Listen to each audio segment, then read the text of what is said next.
À domicile, le patient est acteur de sa prise en charge avec son entourage, en partenariat avec l'HAD d'Aven à Etel et les professionnels intervenant à domicile. L'HAD garantit la même qualité et la même sécurité des soins qu'à l'hôpital. Pour cela, nous mettons à votre disposition tout le matériel nécessaire et vous proposons un parcours de formation. Cette vidéo a pour objectif de réactualiser vos connaissances et de permettre de réaliser ce soin en toute sécurité et confort pour le patient. La réalisation de soins de qualité en HAD implique de prendre en compte les contraintes architecturales et d'organisation du lieu de vie, les interactions entre les différents acteurs du soin et du domicile, le patient et ses proches. L'HAD de Lorient vous propose de visualiser la technique de l'utilisation du mélange équimolaire d'oxygène protoxyde d'azote appelé MEOPA. Cette vidéo a pour objectif de réactualiser vos connaissances et de permettre de réaliser ce soin en toute sécurité et confort pour le patient. Le MEOPA est un mélange équimolaire d'oxygène protoxyde d'azote. C'est un médicament composé de 50% d'oxygène et 50% de protoxyde d'azote. C'est un mélange analgésique qui a plusieurs propriétés: anxiolytique, analgésie légère et sédation consciente avec modification des perceptions sensorielles. Le MEOPA nécessite une prescription médicale. Le MEOPA est indiqué dans la prévention de la douleur provoquée par les soins et pansements de courte durée, d'intensité modérée lorsque la durée prévisible du soin n'excède pas 30 à 60 minutes. Il est le plus souvent associé à une prémédication antalgique Péros classique. On utilise le MEOPA pour les soins de plaies, escarres, ulcères, les mobilisations, gestes techniques invasifs ou ponctions douloureuses. Le soin ne doit pas dépasser 60 minutes pour un adulte, 20 minutes pour un enfant. Le MEOPA, utilisé habituellement en hospitalisation conventionnelle, peut être utilisé à domicile avec le concours de l'HAD après une formation à la technique du soin. Son administration nécessite une surveillance continue du patient par une infirmière.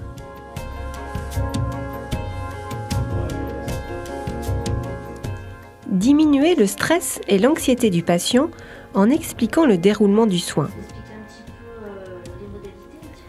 Expliquer qu'il est possible de ressentir certains symptômes lors de l'administration du MEOPA, tels que la sensation de fourmillement, de rêve, d'euphorie.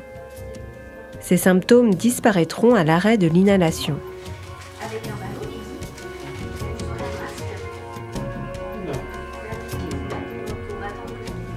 Installer les containers pour déchets de soins à risque infectieux et déchets ménagers. Nettoyer la table adaptable avec une lingette désinfectante. Frictionnez vos mains avec une solution hydroalcoolique dans le respect du protocole d'hygiène des mains, mains sèches, non poudrées, visiblement non souillées, sans vernis, les ongles courts. Effectuez une friction jusqu'à évaporation du produit. L'administration doit être faite dans une pièce ventilée ou avec possibilité d'aération. Oui. Installez le patient en position couchée ou semi-couchée. La position assise est risquée car le relâchement musculaire peut entraîner une chute. Vérifiez l'absence de corps gras sur le visage. Maquillage, crème. L'usage d'oxygène est contre-indiqué en présence de corps gras. Il y a un risque de brûlure et d'embrasement. Déposez le matériel dont vous avez besoin pour effectuer votre pansement. Déposez le matériel pour le MEOPA. Un masque adapté à la taille du patient, un filtre antibactérien, la tubulure, le ballon insufflateur avec valve, l'opercule jaune de sécurité. Posez la bouteille de MEOPA en position verticale près de la table de lit adaptable. Assemblez le kit d'inhalation. Insérez le filtre antibactérien à usage unique à la valve du ballon d'insufflation. Adaptez la tubulure au ballon d'insufflation, puis insérez le masque.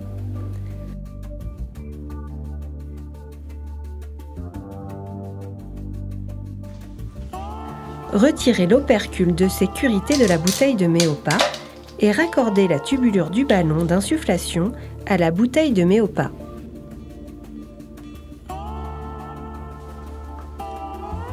Réexpliquer le soin au patient pour le rassurer et évaluer sa douleur avant le soin. Ouvrez la bouteille en positionnant la molette sur l'indicateur vert.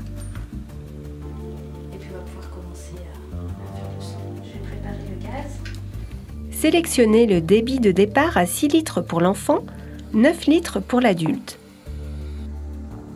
Obstruez le masque avec la paume de la main pour remplir le ballon d'insufflation.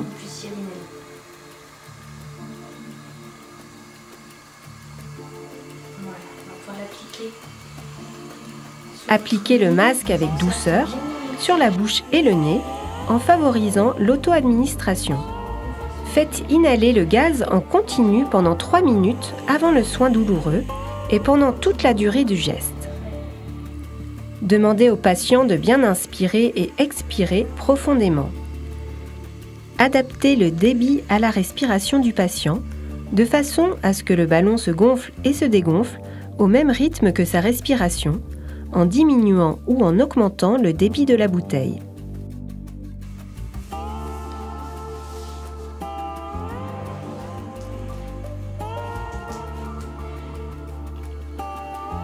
Évaluer la douleur durant le soin. Le patient doit maintenir le masque en place jusqu'à la fin du soin en veillant à ce qu'il n'y ait pas de fuite. Pendant tout le soin, gardez le contact avec le patient et assurez-vous de la bonne tolérance et de l'absence d'effets indésirables. En cas de vomissement, mettre le patient en position latérale de sécurité. Si diminution de la conscience, agitation ou autre signe de gêne, interrompre l'administration de Méopa. Contactez un médecin coordonnateur HAD selon l'état clinique du patient. Le soin terminé, ôtez le masque du patient et fermez la bouteille en positionnant la molette sur l'indicateur rouge.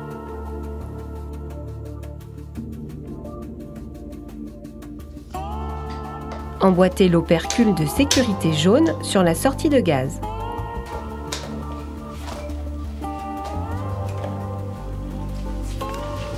Jetez le filtre dans la poubelle ménagère, essuyez le masque à l'aide d'un essuie-main à usage unique ou nettoyez-le à l'eau savonneuse. Surveillez l'intégrité du caoutchouc du masque et le changez en fonction. Rangez le ballon et le reste du matériel dans le meuble dédié.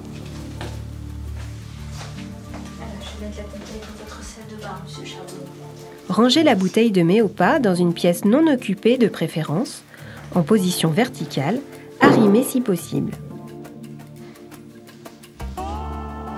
L'effet antalgique se dissipe 3 à 5 minutes après l'arrêt de l'inhalation.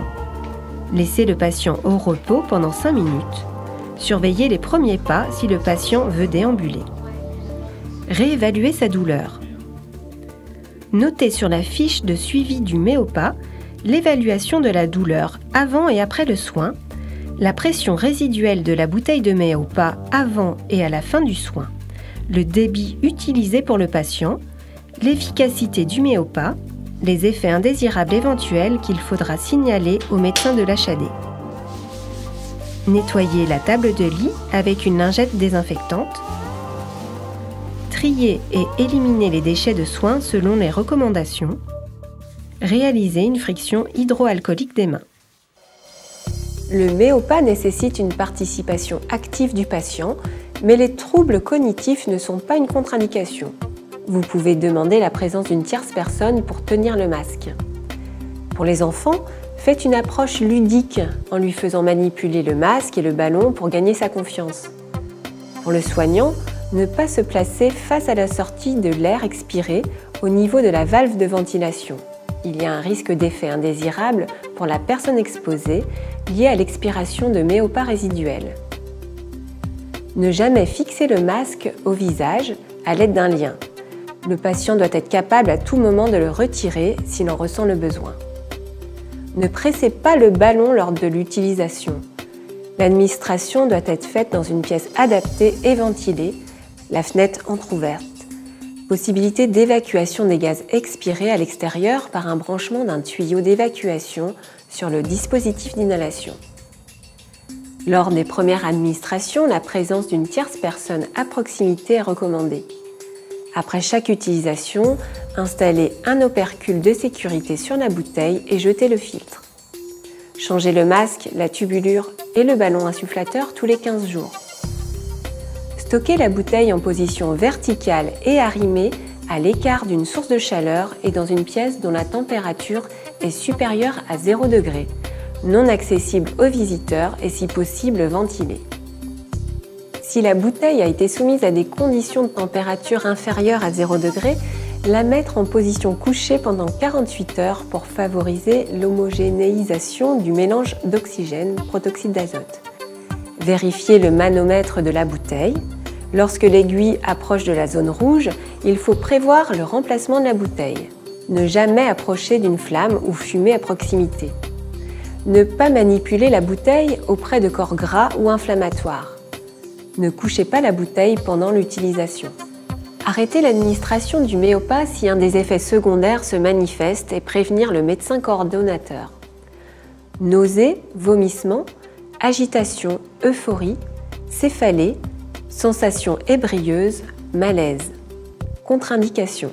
Accident de plongée, patient oxygénodépendant, BPCO évolué, altération de conscience, patient non coopérant, traumatisme crânien, épanchement aérique non drainé, pneumothorax, bulle d'emphysème, hypertension intracrânienne, hémodynamique instable, déficit connu et non substitué en vitamine B12. À domicile, le patient et son entourage sont acteurs à part entière de la prise en charge et partenaires de l'HAD. L'HAD de l'Aven-a-Etel garantit la même qualité et la même sécurité des soins qu'à l'hôpital en formant les professionnels qui réalisent les soins à domicile et en mettant à leur disposition tout le matériel indispensable. L'HAD met aussi en place au domicile un dossier patient, outil essentiel à un parcours de soins coordonné. Et bien sûr, en cas d'aggravation clinique ou problème technique, l'HAD peut être contacté 24 heures sur 24, 7 jours sur 7. Vous avez toutes les cartes en main pour réaliser ce soin en toute sécurité. Si vous souhaitez des informations complémentaires à cette formation ou si cette vidéo ne répond pas à toutes vos questions, contactez l'HAD de l'Aven-a-Etel au 02 97 210 727.